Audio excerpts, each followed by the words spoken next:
Yes, it sounds too evil to be true, but there's a scam going on right now targeting missing children, specifically people like us who care about finding them. After all, if you're a subscriber, it's probably because of one of my many series investigating missing children. So in today's video, let's break down YouTuber Pleasant Green's expose about this devious scheme and see if you've already been targeted, because most people wouldn't even know.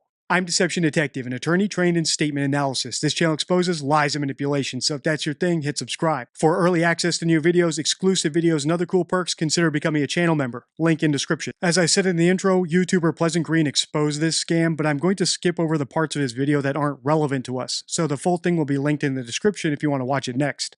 Alright, without further ado, let's watch. So the other day I saw a very troubling Facebook post about a missing teenage girl. It said, "Missing teen, it takes 2 seconds to share. 14-year-old Misty Lang has been missing for 48 hours after she left her friend's home." Now, I'm choosing to censor the identity of this girl, and I'll explain why later. But let's keep going. The post said, "Unfortunately, there is still no sign of her. We are asking for the community's help." Then it gives a description of her and says what she was last seen wearing. And that's it. It wasn't asking for anything except for help getting the word out. And that's exactly what people started to do. They started sharing the post and letting all their friends know about Misty. I thought maybe I should share the post and help get this girl found. But first I decided to Google the story and see what kind of reporting, if any, had been done on this missing girl. And it turns out that this girl really did go missing. If you have any information about Misty's whereabouts, you're asked to contact Decatur Police. Wait a minute, she went missing in Decatur? I thought she went missing in Tampa, Florida. Nope, she's definitely from Decatur, and then I learned that she was actually found safe and sound a week later. Like 2 months ago. So why is this guy saying that she's still missing, and why is he saying that she's from Tampa? This is getting weird, but again, he's not asking for anything except for help sharing the post. So what's the catch? If you haven't figured out the scam yet, don't worry, it's actually a good thing. It means you're not as devious and sick as the people trying to perpetrate it. But I'm pausing here to point out that this is probably the sickest, worst part about it, that it preys on people's instinct to help others in need. Alright, let's keep watching. Well, I start looking into Progress Leroy, and I can see that he's been making all kinds of posts about missing children and encouraging people to share them. Here he is talking about an autistic child who's lost and needs help. Here he is talking about an anonymous 2-year-old that was found wandering the streets. But there are no police reports for any of these missing kids. Well, except for Misty, who's now home safe. So, what's he trying to do? Well, I kept digging, and to my surprise, I found dozens of identical posts about Misty from different profiles all across the country using stock photos for profile pictures. They're posting in Facebook groups in Ballina, Pendleton, Sedona, and Montrose. All of them are asking for the public's help to find this missing girl. Except she's not missing. Why are they doing this?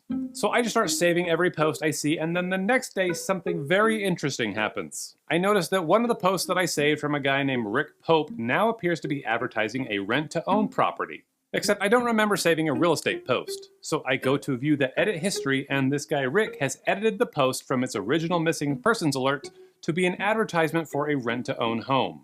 It's got a price that's too good to be true. It claims to be in Provo, Utah, but this home is actually from Birmingham, Alabama, and it's not currently on the market or for rent, despite this sign that they have in the front yard that, now that I look closer, appears to look a little fake. So I keep an eye on these posts that I've saved, and like the fall leaves, they all start to change one by one. And each one is being edited to look like an ad for homes that you can rent to own. And every one of them has that stupid fake sign in the yard. And now they want you to click this link to learn more about the house. So whoever is behind these posts is so determined to reach as many people as possible that they are willing to lie about missing children, hoping that the post will get shared far and wide. Then once it gains enough traction, they edit the post to promote non-existent rent-to-own properties. And more people are likely to see it because it's now living on hundreds of people's Facebook pages. That's pretty shady, but if this home isn't even on the market or at this address, then what's going to happen if I click that link? If you watch the rest of his video, which is linked below, you'll see that the rabbit hole goes even deeper, but for our purposes, that's about as much as we need to know. That people will share out fake or even real missing child posters, and then once everyone's shared it out because they're trying to help, they switch the text on the poster and the image to promote whatever else they're trying to promote. In other words, they're using missing child posters as a marketing tool. If you have Facebook or any other social media and you actively share out posters of missing children, I recommend scrolling down your feed and seeing if any of those posters have changed. I was about to end the video there, however, I want to play you a little bit more of this because there's one final twist to this scam, just in case you find some of these posts in your feed. It doesn't necessarily mean that whatever local business or realtor it changes to is necessarily the bad guy.